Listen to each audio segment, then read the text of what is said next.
Stéphane David, bonjour. Bonjour. Vous êtes notaire, maître de conférence et intervenant pour Inafon. Merci de nous consacrer cette interview consacrée à la découverte de la nouvelle mouture du divorce, telle qu'issue de la loi du 18 novembre 2016, dite loi de modernisation de la justice du XXIe siècle. Alors, question peut-être frontale, brutale, cette réforme était-elle véritablement nécessaire et quid de son opportunité ? Du point de vue des praticiens, elle n'était pas franchement nécessaire. Nous avions, nous semble-t-il, trouvé une forme de compromis avec le consentement mutuel réformé par la loi de 2004, qui était déjà plus rapide par rapport à son devancier de la loi de 1975, le divorce sur requête conjointe. Mais il y avait toujours ce contrôle assuré par le magistrat. C'était un divorce qui reposait sur un accord des parties sur l'ensemble des conséquences de leur divorce, et bien évidemment sur le principe du divorce, mais sous la férule d'un magistrat qui contrôlait leur volonté et l'équité de la convention. Donc nous avions, nous semble-t-il, trouvé un point d'équilibre, parce que nous, praticiens, nous savons pertinemment que les consentements mutuels sont souvent de faux consentements mutuels, qui dissimulent en réalité des marchandages, et souvent l'un veut racheter le prix de sa liberté, et ce contrôle du magistrat était pour nous opportun. Nous avons franchi une étape. Désormais, cette forme de divorce ne sera plus soumise au contrôle du magistrat, et de ce point de vue-là, je pense que c'est une avancée qui risque de coûter cher en termes de recours, car c'est l'une des nouveautés aussi de ce nouveau divorce, c'est que désormais ce sera un contrat avec toutes les possibilités de remise en cause que nous connaissons en droit commun des obligations, là où jusqu'alors, la Cour de cassation s'était évertuée à limiter tout recours dans un consentement mutuel. Il n'y avait pratiquement de facto aucun recours possible. Une fois divorcés, ces gens-là ne pouvaient plus se chicaner, si ce n'est éventuellement sur les enfants. Et l'on sait d'ailleurs qu'il y avait un véritable déjà contentieux post-consentement mutuel concernant les enfants. Donc on peut légitimement craindre que désormais les possibilités de remise en cause de la Convention étant accrues, grâce au droit commun des contrats, on ait un véritable contentieux post-divorce par consentement mutuel dans les années à venir. Donc en effet, et d'ailleurs l'actualité législative toute récente, et du droit du divorce et du droit des contrats et du droit des obligations, cette double actualité fait que la contractualisation unique du divorce prêtera le flanc à une forme d'insécurité peut-être juridique par rapport à ce divorce sur le terrain, vraisemblablement des vices du consentement ou d'autres absences de conditions de fond du contrat de divorce. En ce qui concerne notre profession, depuis 1987, si ma mémoire ne me fait pas défaut, la Cour de cassation avait fermé la porte de l'action, autrefois de l'action récision pour lésion, devenue l'action en complément de part. Désormais, cette action sera ouverte dans le cadre du nouveau consentement mutuel. C'est un exemple de cette ouverture de ce nouvelle forme de divorce, et de la possibilité qui existera pour les époux, après divorce, à remettre en cause l'accord intervenu. Alors pour comprendre plus précisément cette opportunité relative de cette réforme, qu'en est-il des véritables changements sur un plan technique ? Désormais, c'est un contrat qui sera soumis au contrôle de 2 avocats. Chaque partie sera assistée d'un avocat, là où il ne pouvait y avoir qu'un seul avocat. C'était d'ailleurs aussi un avantage réel dans les faits de l'ancien consentement mutuel, c'est que les parties allaient souvent vers le consentement mutuel parce que c'était moins coûteux, parce qu'il n'y avait qu'un avocat. Désormais, il y en aura 2. Et en revanche, la convention ne sera plus soumise au contrôle du magistrat. Donc c'est une véritable nouveauté.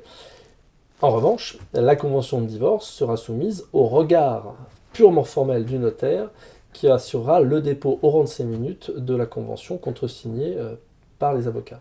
Donc les 2 professionnels, et les seuls 2 professionnels qui interviendront dans le cadre de cette entre guillemets procédure de divorce, puisque nous avons vu que le contrôle judiciaire étant complètement absent a priori, cette présence de ces 2 professionnels seront donc les garants de l'efficacité, de la validité de cette nouvelle procédure de divorce. L'avocat va d'abord être le garant de l'équité de la convention, puisque le magistrat n'assurera plus ce contrôle-là. Donc c'est la présence de 2 avocats qui est destinée à suppléer le contrôle judiciaire. Et nous serons le garant de l'efficacité de la convention, puisque c'est l'acte de dépôt qui va donner date certaine et force exécutoire à la convention, mais plus encore, qui va permettre la dissolution du mariage. Nous avions un doute, nous pouvions penser que le simple fait de contracter suffirait pour les époux à divorcer. Or, l'article 260 du Code civil est très clair, c'est l'acte de dépôt la date de dissolution du mariage sera à la date du dépôt et non pas à la date de la signature du contrat. Pour résumer, il faut que les époux soient d'accord sur le principe Tout à fait. du divorce, sur tous les effets du divorce, mais est-ce que la réunion de ces deux seules conditions, est-ce que la réunion sera suffisante pour permettre aux époux de prétendre à cette procédure simplifiée de consentement mutuel, de divorce par consentement mutuel? Non, il y a deux conditions négatives, pour reprendre les termes d'un article paru récemment. La première, c'est que cette nouvelle forme de divorce par consentement mutuel, d'ailleurs pas plus que l'ancienne, ne sera ouverte aux majeurs sous un régime de protection. Et c'est la nouveauté, cette nouvelle forme de divorce sera également exclue dès lors que l'enfant mineur demandera à être auditionné par le magistrat dans le cadre de cette nouvelle formule.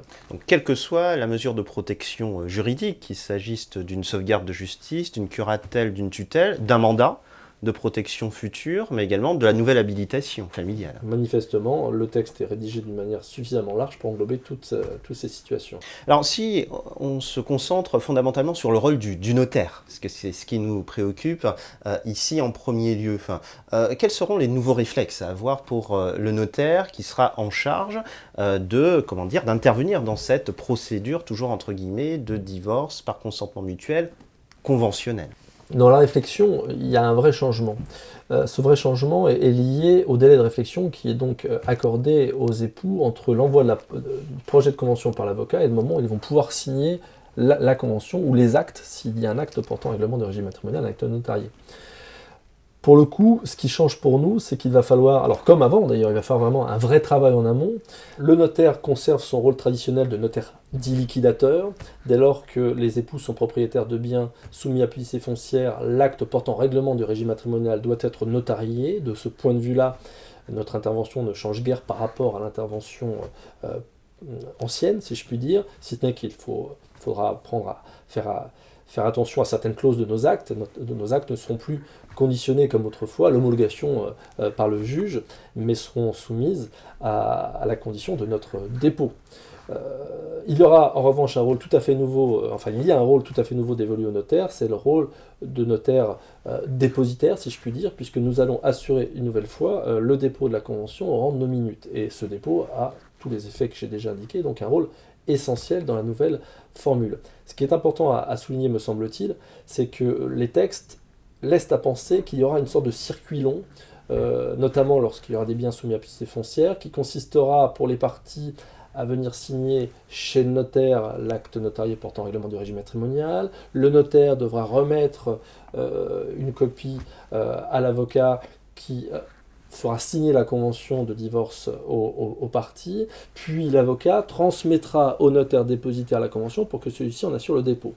Les textes laissent entendre qu'il faudra en passer par ce circuit long, alors que tout laisse à penser qu'un circuit court serait le bienvenu. Autrement dit, qu'une fois passé un délai de réflexion de 15 jours, parce que nous ne l'avons pas dit, une fois les projets de convention envoyés aux parties, celles-ci doivent bénéficier d'un délai de réflexion de 15 jours, c'est droit à la consommation, on est en plein droit commun des contrats. Passé ce délai de réflexion de 15 jours, l'idéal serait bien évidemment que tout ce petit monde se retrouve chez le notaire fait signer son acte notarié portant règlement de régime matrimonial, dans la foulée les parties signent avec leur avocat la convention de divorce, et le notaire, évidemment le même notaire, fera le dépôt de l'ensemble des documents en 6 minutes. Ce circuit lourd éviterait toute une série de questions, notamment l'hypothèse, pas tout à fait théorique, d'un décès par exemple, entre le moment où les époux signent la convention et le dépôt chez le notaire. Il faut souligner aussi à cet égard que le projet de décret prévoit un délai très strict, puisque l'avocat a 1 semaine dans le circuit long pour soumettre la convention au notaire dépositaire, et le notaire dépositaire a lui-même 15 jours pour assurer le dépôt. Donc on a quand même un délai éventuellement de 15 jours entre le moment de la signature du contrat de divorce et le moment du dépôt. Donc pour éviter évidemment, ou des époux qui voudraient revenir sur les termes de l'accord, pour éviter ce type de hiatus, l'idéal selon moi en pratique serait d'assurer un circuit court où tout le monde se retrouve chez le notaire pour signer l'ensemble des actes en un trait de temps. La démonstration est faite que, en 2017, le notariat devra acquérir de nouveaux réflexes. Il devait déjà le faire depuis le 1er octobre 2016 concernant la réforme du droit des contrats. Il devra aussi intégrer ces nouveaux réflexes dans le cadre de la nouvelle procédure de divorce dite par consentement mutuel purement conventionnelle. Nos amis avocats se sont justement battus pour obtenir cette nouvelle forme de divorce, mais force est de constater que le notaire a un rôle primordial, essentiel dans cette nouvelle forme de divorce. Je ne crois pas trahir un secret. Ce matin, j'écoutais ma radio sur une station célèbre, et ce divorce était présenté comme le nouveau divorce notarial et non pas comme le nouveau divorce des avocats. Je crois que c'est un signe assez troublant. Je pense qu'on peut largement le baptiser, non pas dans son appellation initiale, à savoir le divorce par consentement mutuel en présence de contresigné par avocat et déposé au rang des minutes d'un notaire, mais bel et bien le divorce devant. Oui, je ne suis pas certain que la formule plaise à tout le monde, mais c'est effectivement ce qui ressort in fine des textes tels qu'ils sont aujourd'hui rédigés. On attend pour cela évidemment le projet, enfin les textes définitifs concernant le décret d'application, mais tout laisse à penser que notre rôle, encore une fois, sera primordial dans cette nouvelle forme de divorce.